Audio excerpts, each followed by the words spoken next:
بینەرنەجا منها ڕەوشا داویە یا بەراوا سووریە جوەرە ڕاگەینن هون دەزانن کۆ وایە 4 ڕۆژ دەرباس بوون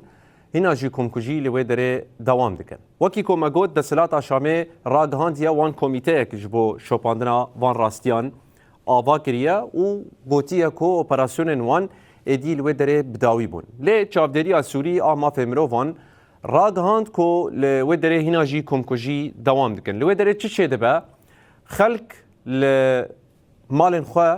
ji tirsa newêrin derkevin hin ji wan jî reviyane daristan û ser çiyayan. Li hêleke din bînerneja ji xwe netewên yekbûyî gotiye wê şandeyekê bişîn wê derê berî ku şande biçe wê deverê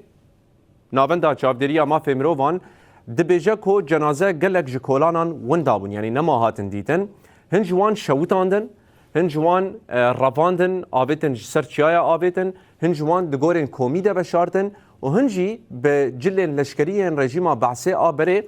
nixumandin ji bo ku herkes bibêje yan jî şande were bibêje ku ev alîgirên bermahiyên rejîma Behsê ne û ew berpirsyarên evî îşîne yan jî evê tevlihebiyê ne. Li hêleke din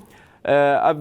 çekdarên bi ser desilata Şamê ve derbasî malên xelkê bûn gefl wan xwarine ji wan re gotine hûn ê bêjin ku tu êrîş li hemberî wan çê nebûye ê ku biye sersebeb bermahiyên rejîma Behsê ne yanî gerek bi vî rengî ji şandeya neteweyên yekbûyî re bêjin û bi vî awayî rastiya ku li wê derê çê dibe veşêrin lê helbet bûyerên ku çê dibin bi dîmenan hatine belgekirin ew bi xwe wan dîmenan belav dikin komkujiyên ku li ser elewiya çê dibin hîna jî tên bi belgekirin. Yek ji bûyerên ku li wê derê çêbûn bînerneja keseke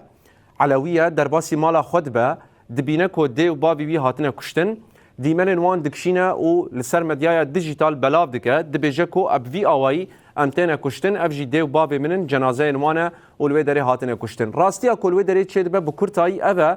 her çi qasî tê iddiakirin ku li hemberî bermahiyên rejîma Behsê ne lê tê xuyakirin ku heta niha derdora hezar kes ku piraniya wan ji elewiyanin hatine kuştin û nerazîbûneke mezin êdî li ser asta Sûriyê bi giştî li hemberî desilata Şamê derdikeve li Şamê jî tê gotin ku komkujiyek di derheqê elewiyan de pêk hatiye heta niha nehatiye belgekirin ji xwe doh li meydana Umewî xelk daketibûn kolanan ew xwepêşandana han bi darê zorê û bi çekê ji hev hatibû dûrxistin. Ev rastiya ku niha li berava Sûriye û dewrûbera wê çê dibe bînerneja û ev agahiyên dawî ne ku di derheqê ew ê herêmê de em were bi par vedikin.